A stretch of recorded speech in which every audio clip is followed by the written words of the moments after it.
Hi guys, welcome to today's class. Today I'm handling topic 11 of category management, and topic 11 is about performance and risk measurement. So at the end of the day, when you're dealing with products, you're dealing with suppliers, you need to measure performance and you need to manage risks. Any business encounter has risks, whether it is a small business, a medium business, or a large business. So you have to identify this risk. You'll find this topic of risk management, risk measurement is so much rampant in businesses because in every businesses, risks are always there. So you need to measure risk, you need to manage risk. So you'll ask yourself, what are the risks that we're likely to face and how do we manage them? How do we measure the risks? So the topic is about performance. How do we measure performance and how do we measure risk in a business setup, especially regarding category management?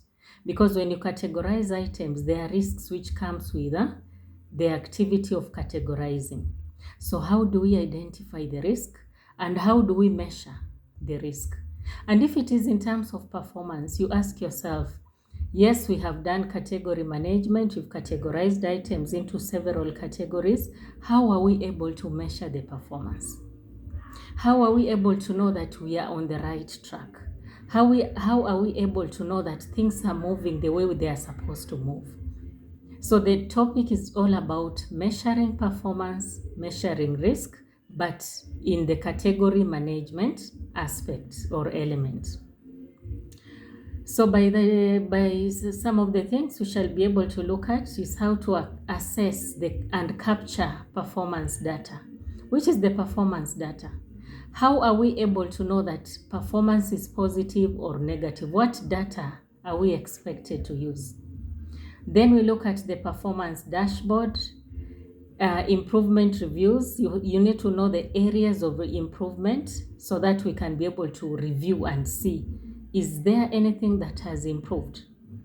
And then we go to risk. So we shall start with performance measurement of category management. Then we move on to risk measurement. So we shall be able to explain supply chain risks and mitigation measures. And this area, if I've taught you the unit of supply chain management in SMEs, we came across supply chain risks. So these risks will not change because this is category management. We are still talking about supply chain risks and how to mitigate them. So those are the things we are expected to at least look at by the time we are done. So of course we shall start with the introduction. What is performance measurement? What is risk measurement? And then we go ahead and capture performance data. What are these areas we have to really look at for us to be able to measure performance? So some of the approaches that we can be able to use to measure performance, we have the balance scorecard, a very common method of measuring or approach of measuring performance, a balance scorecard, the logistics scoreboard, activity-based costing, economic value analysis, and the supply chain council score model. So we shall look at them in details to be able to see what each of them entails. But at the end of the day, they measure performance. At the end of the day, they have variables that can help you be able to know how good are we performing when it comes to category management. So we shall look at all of them one by one to be able to understand, if you're using this one, balance scorecard, what do you need to have? So all of them are performance measurement or measuring approaches, and we shall be able to go deep into them. And then we try and create performance measures, because not all measures have been created. There are those measures that we'll have to sit down and create for ourselves, depending with the business and the category management categories that we have. So we shall be able to find those measures from the organization, from the departments, from the processes that we use, And at the end of the day, we shall be able to say we shall use this and these measures because they are suitable for the type of categories of products that we have. So that, yeah. So benefits of measuring performance. Why do we measure performance? Why should a whole organization sit down to measure category related performance? Because it is an area that if you are able to improve slowly, you can be able to increase profit and also reduce costs that you incur in an organizational setup.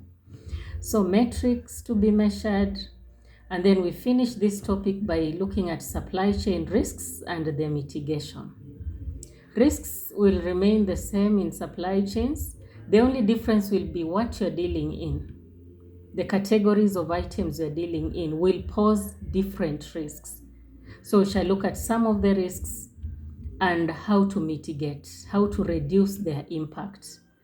And realistic, let me give you some 2-3 examples of risks. And realistic time / cost expectation. So you may not have the exact time, the exact cost that you're working with. So you may find you're dealing with unrealistic time, unrealistic cost expectations. Conflicts with existing suppliers, that one you cannot avoid in a supply chain setup. It is a risk which you're likely to get. Some suppliers cancelling orders, some suppliers saying they won't supply the last minute. Conflicts will always be there. Limited capacity, lack of the necessary information. You remember a supply chain has so many organizations that have come together. Those organizations, if they cannot work mutually, it means you cannot avoid problems related to dealing with people, delays in obtaining approval, legal complexities. All those are part of risks, and the risks that you are likely to incur. But there are mitigation options. What can we be able to do? That is to mitigate. So once you've understood some of these risks, they happen in most supply chains. So once you've understood them, then you can be able to see what else can we be able to change or do to be able to reduce the risks. So risks here are so many. There are so many. Lack of interest in responding to tenders, limited number of potential suppliers, industrial dispute, lack of capacity of individual contractors, and there is no risk without a mitigation measure. Most risks, or if we can say all risks, have mitigation. It's a way out of the risk.